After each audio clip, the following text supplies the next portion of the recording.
Boa tarde, boa noite. Oração, ação. Vamos chegando nesse nosso grupo de estudos. Fundamental estarmos vivendo esse momento, essas possibilidades. Que o estudo, a conjunção, a matemática de Deus, a sinergia fala isso. 1 mais 1 é sempre mais que 2. Como disse Beto Guedes, onde 2 ou mais estiverem reunidos em meu nome, lá eu estarei, ensinou Jesus Cristo. 2 cooperando, 2 se solidarizando, 2 confraternizando, são sempre mais que 2.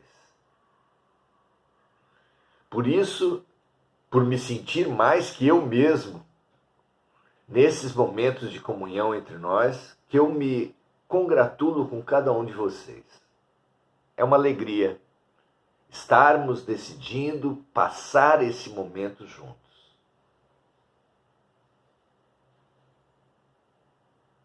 Não sabemos a dimensão exata do que estamos vivendo, ninguém sabe.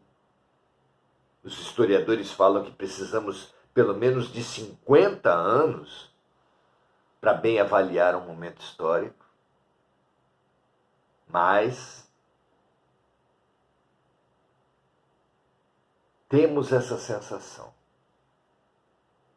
esse prazer, essa potência, essa alegria de estarmos aprendendo e sendo agentes de aprendizado. Todos educadores e educandos, como ressaltava Paulo Freire, todos aprendizes uns dos outros e professores uns dos outros. Passar o que estamos passando, passar o que quer que venhamos passar juntos, é a nossa alegria. Seja juntos porque ultrapassamos os limites do grupo de estudos e da live e conseguimos fazer um grupo de trabalho, o que já é fantástico. Temos exercitado isso com um grupo de pessoas. Estimulamos vocês a fazerem isso, a proporem ações concretas, simples, visitas a asilos, visitas a pessoas necessitadas, grupos de oração. Há uma enormidade de trabalhos a serem feitos com relação a animais abandonados, a multiplicação de plantas, a produção de mudas de árvores. Foi uma experiência muito gostosa também. Estimulo vocês a estimularem os outros.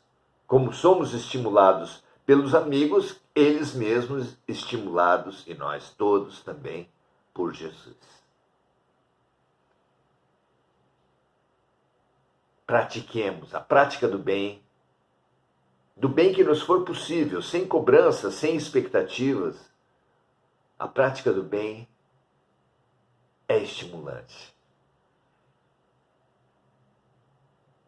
Se correr, o bicho pega, se ficar, o bicho come, mas se juntar, o bicho foge. Existem forças, sim, assim na terra como no céu, irmanadas num projeto de dominação de mentes, de manipulação da realidade,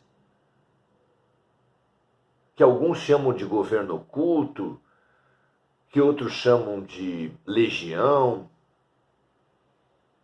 O nome pouco importa. Existem forças que querem manipular a história.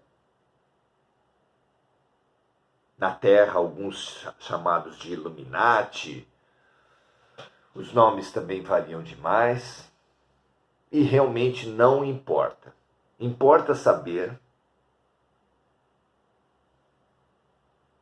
que a nossa boa vontade e a nossa sinergia, em torno de 3 eixos, conhecimento, autoconhecimento e prática do bem, ajudam demais. Alguns podem querer saber porque esse assunto das sombras, do crime organizado do mundo espiritual, instiga muitos.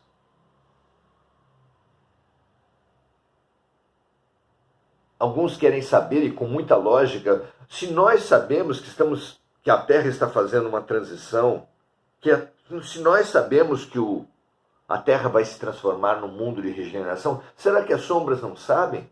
Por que elas fazem tantas coisas? Sim, os generais sabem que há uma tendência fortíssima de a Terra se transformar realmente num mundo de regeneração, se tornar mais leve, com a permanência apenas das pessoas de boa vontade, naqueles 3 eixos: conhecimento, autoconhecimento e prática do bem. Então por que eles fazem tudo isso? Em primeiro lugar, porque existe ainda uma possibilidade da permanência, de retardar esse processo. E isso, para algumas forças das trevas, seria uma vitória maravilhosa, uma vitória, um poder conquistado. Quanto mais tempo o poder é exercido, mais vitórias ele tem. É para isso que ele se articula e se movimenta. Mas, plano B, os grandes generais das trevas sabem que eles sim têm uma enorme possibilidade de serem exilados. Novamente, porque quase todos nós já fomos exilados de outros mundos para cá. Então, por que, se eles sabem que a possibilidade maior deles também serem exilados, por que eles ainda tentam a prevalência do mal na Terra? Das guerras, do tráfico de drogas, da pedofilia. Por quê? Porque eles, sendo exilados, se aqui são grandes generais, lá eles pretendem ir como grandes generais. E qual é a força de um grande general? O tamanho e a potência do seu exército. Isso quer dizer que quanto mais arrastamentos, quanto mais convencimentos, quanto mais manipulações, em suma, quanto mais soldados o general tiver, maior será o seu poder, maior será a sua chance de dominar, seja esse mundo, seja outro, seja onde for. Querem arrastar o máximo de nós. Seja para aumentar o seu poder na Terra, seja para aumentar o período ainda de expiação e provas e de trevas na Terra, seja para se instalar e manipular o planeta para o qual eles forem remetidos, exilados. E por quanto tempo continuarão assim? Deus nos ama em liberdade. Haverá o momento de cada um, inevitavelmente. Quando será?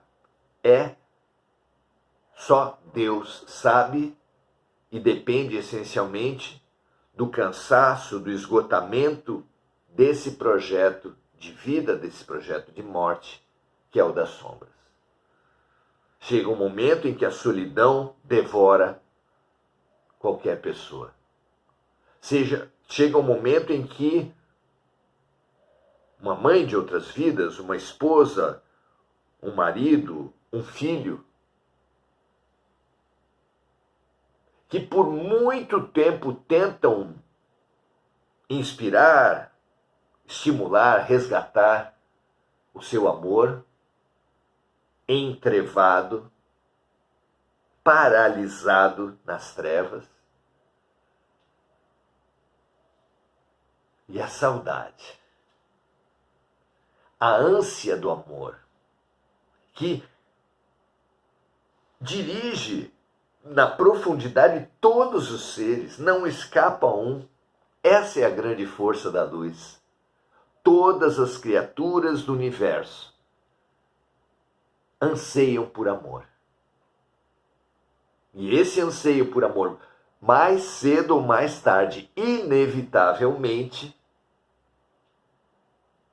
gerará uma solidão, uma carência, um vazio que vencerá e chamará todas as criaturas da terra, mesmo as mais endurecidas do mal, chamará a todos para o amor. Que esse momento seja o mais rápido e o mais pleno, para diminuir a quantidade de dor em nossas vidas, no nosso país, no nosso planeta. Que essa nossa comunhão humilde possa agregar luminosa energia da natureza, multiplicar essa luminosa energia da natureza com a nossa própria energia luminosa e, na oferta a Deus, potencializar, revolucionar, multiplicar e ajudar na transformação, no despertamento de todos nós. Seja daqueles hoje buscadores da luz, seja daqueles hoje identificados com as sombras, todos filhos de Deus, todos destinados à luz, todos, conscientemente ou não, buscadores do amor.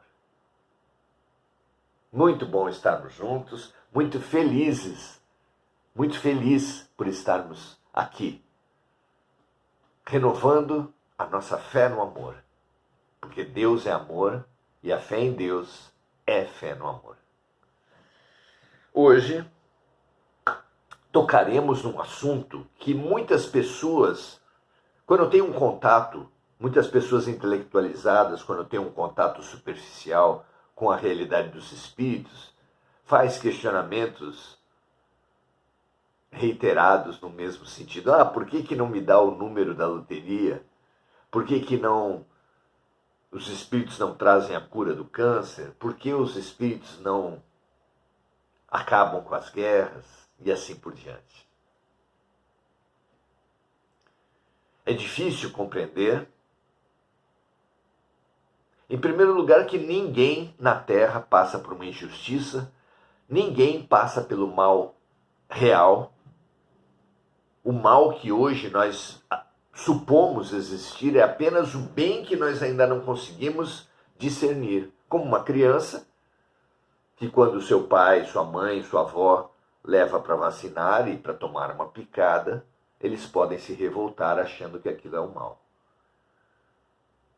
Como um pai, uma mãe, uma avó, quando vão no supermercado e retiram os doces que as crianças querem comprar de qualquer jeito, mas que os adultos não têm orçamento para eles. Os adultos me parecem um mal. Somos como aquelas crianças que querem comer a sobremesa antes do almoço e que, quando os adultos proíbem, os adultos lhe parecem um mal. Mas na verdade não é. O mal atesta apenas, cada vez que nós nos desesperamos com o mal, nos afetamos, nos deixamos afetar pelos movimentos que julgamos ser o mal, só mostra a miopia espiritual que nos apequena. Repetimos, porque o suposto mal é apenas o bem que nós ainda não conseguimos compreender.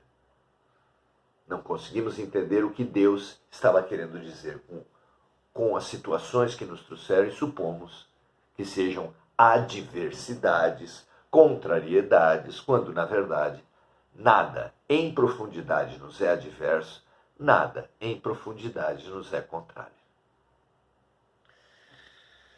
Vamos então entender por que os espíritos de luz, por que nossos anjos de guarda, nossos protetores, não resolvem os nossos problemas. Poderíamos, sem dúvida, perguntar por que os bons pais, bons tios, bons avós jamais fariam a lição de casa para as suas crianças. Fariam, por acaso? Claro que não. Por que não? Se eles estão sofrendo por não entenderem aquilo, por que não lhes dão as respostas? Porque assim as crianças não aprenderão, é claro. Também é assim. Nossos anjos de guarda, os espíritos de luz, os cientistas, os artistas do espaço, não nos apresentam a resposta dos nossos problemas, porque é no estudo e na dedicação que nós dermos aos nossos problemas que surgirá o aprendizado. Como todo bom adulto perante a criança perturbada com a lição de casa que não consegue fazer, eles nos acalmam, eles nos encorajam, eles nos dão sugestões do que fazer, mas nunca dão a resposta. Vamos ver o que fala Emmanuel perguntado sobre isso. A pergunta é a pergunta 133. E diz assim: havendo o determinismo e o livre-arbítrio, ao mesmo tempo, na vida humana, como compreender a palavra dos guias espirituais quando afirmam não lhe ser possível influenciar a nossa liberdade? E a resposta vem assim: não devemos esquecer que falamos de expressão corpórea, em se tratando do determinismo natural, que prepondera sobre os destinos humanos. A subordinação da criatura em suas expressões do mundo físico é lógica e natural nas leis das compensações, dentro das provas necessárias. Então as criaturas devem se subordinar aos fatos, devem aceitar a vida, dentro das provas necessárias, mas no íntimo, zona de pura influenciação espiritual, o homem é livre na escola do seu futuro caminho. Seus amigos do invisível localizam aí o santuário da sua independência sagrada. Espíritos de luz, por definição, respeitam nossa independência sagrada, nosso livre-arbítrio, nossa liberdade de decidir. Os espíritos que não respeitam e que dominam campos que seriam para nós decidirmos, que buscam dominar e que dominam muitas vezes, são os obsessores. Espíritos de luz, não. Por definição, o espírito de luz é aquele que respeita a nossa liberdade. Em todas as situações, diz Emmanuel, o homem educado pode reconhecer onde falam as circunstâncias da vontade de Deus em seu benefício e onde falam as que se formam pela força da sua vaidade pessoal ou do seu egoísmo. Com ele, portanto, estará sempre o mérito da escolha nesse particular. Então, sim, existem fatos que vêm para as nossas vidas como inevitáveis.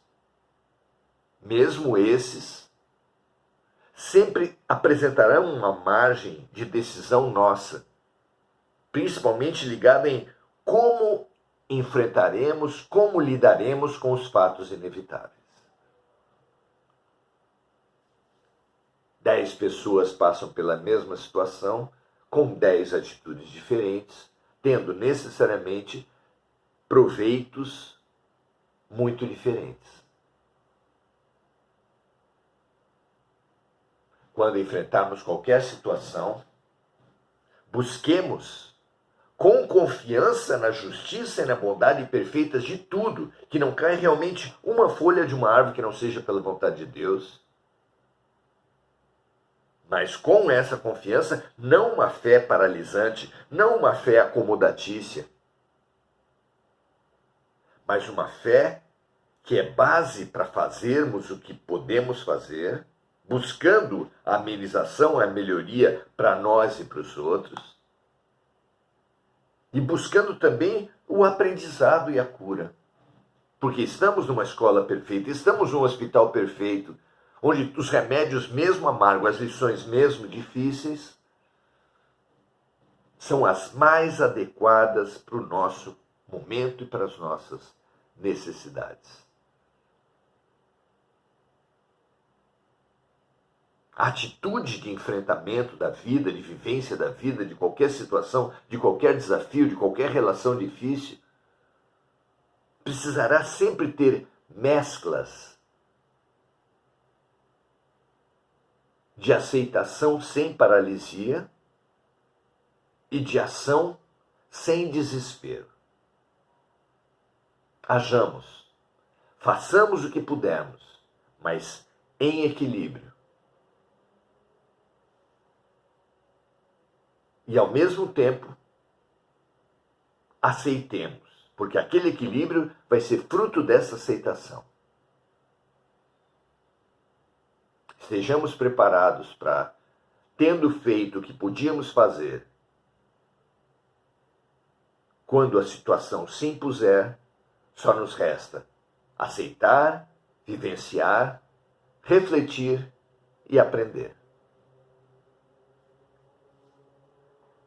Vamos repetir o último parágrafo. Em todas as situações, o homem educado pode reconhecer onde falam as circunstâncias da vontade de Deus, o fato consumado, o fato inevitável, e que lições e que remédios esse fato inevitável é portador. Então, em todas as situações, um homem educado, consciente, lúcido, pode reconhecer onde falam as circunstâncias da vontade de Deus em seu benefício e onde falam as que se formam pela força da sua vaidade pessoal.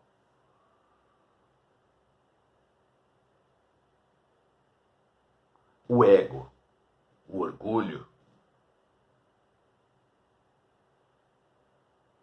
Então a pessoa quer muito ter $1 milhão, conseguir um cargo,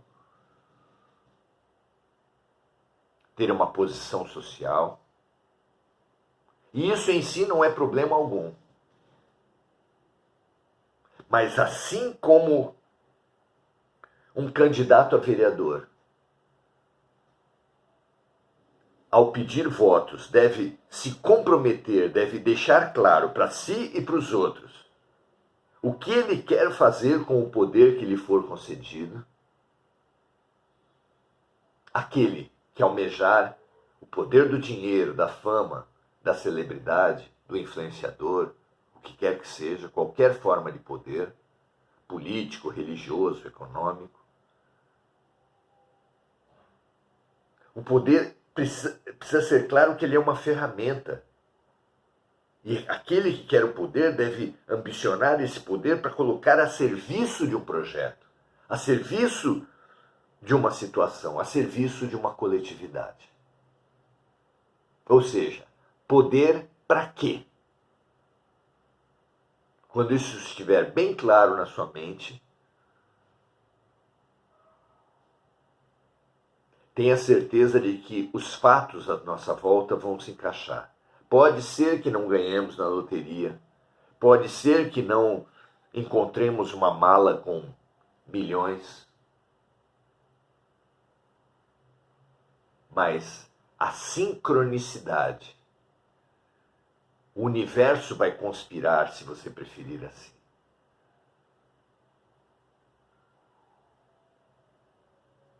O nosso desejo, a nossa mente atrai, congrega poderes, assim na terra como no céu, para que os bons projetos se realizem. Ah, mas como saber se o meu projeto é bom, se o meu projeto tem possibilidade concreta de êxito? Tente, claro. Tente sempre refletindo. Se aquilo não é um projeto do seu ego, para se valorizar, para se exaltar apenas,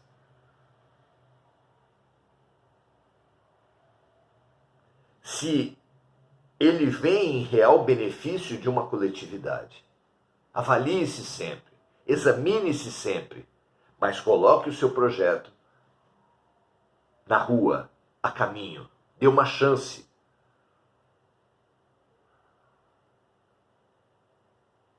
Se apesar de você supor que não há vaidade, que o objetivo é realmente servir aos outros, a coletividade, servir um aprendizado assim dos outros como o seu, e o projeto mesmo assim não andar, aguarde o melhor momento. Entenda que você pode não estar consciente nem de si mesmo. Que se não acontece, mesmo você fazendo tudo o que precisa fazer, é porque não é o melhor, naquele momento não é o melhor para você, não é o melhor para todos. Mas faça. Jamais deixe de fazer, ainda mais com alegações espirituais. Faça a sua parte. Jesus deixa claro sempre. São diversas orações que ele fala: ajuda-te e o céu te ajudará. Busque o reino dos céus e tudo mais te será acrescentado. Batei e abrir-se-vos-á. A tua fé te salvou. Inúmeras passagens em que fica claro que mesmo que o alto sempre quer nos ajudar e que para isso se realizar é condição que nós façamos a nossa parte. Não espere soluções mágicas de guias, de protetores, de anjos de guarda, de Deus, de Jesus. Faça sempre a sua parte. Estude, trabalhe, ore, se examine, viva. Que qualquer rádio bem sintonizado só poderá tocar boas músicas, só poderá trazer boas notícias. Mesmo que nós não saibamos avaliar o que seja música boa e o que seja boa notícia, para quem estiver bem sintonizado, na boa vontade, na busca do servir, compassivo, tenha certeza. As boas experiências vão ser percebidas, você ganha olhos de ver e capacidade de cooperar com o movimento da vida. Que assim seja para todos nós. Enir Cajazeira, dando graças a Deus, Marco Aurélio Trindade, dizendo: o amor mais belo, sentimento, a mais singela emoção. É o centro do universo. Iremos galgando com pequenos amores, expandindo esses pequenos amores até o dia que conquistaremos o amor profundo e universal, exemplificado por Jesus. Mônica Silva, lembrando sempre de amigos encarnados e desencarnados, que todos recebam a luz que hoje se aglutina em nossos corações. Mônica vibrando também pela paz mundial e pelas vítimas dos desastres do mundo, desastres climáticos, desastres de aviação de todo tipo. Mônica, Sérgio Marques e Enir Cajazeira, saudando os amigos aqui reunidos. Muito feliz. Amanhã continuaremos esse nosso encontro, 18 horas, se tudo der certo. Amanhã, às 8:45, nos reuniremos no trabalho de fluidoterapia do Sementes de Luz, na João Ramalho 158, em São Vicente, que é um trabalho voltado que vê a saúde integral a partir da saúde física. Se você tiver qualquer problema, tiver pessoas com problemas de saúde física e quiser comparecer, será uma alegria. Um grande abraço, nossas saudações, um grande final de sexta-feira para vocês, um bom dia de sábado e, se for possível, até amanhã, 18 horas. Paz e bem, um grande abraço, uma grande alegria estarmos juntos.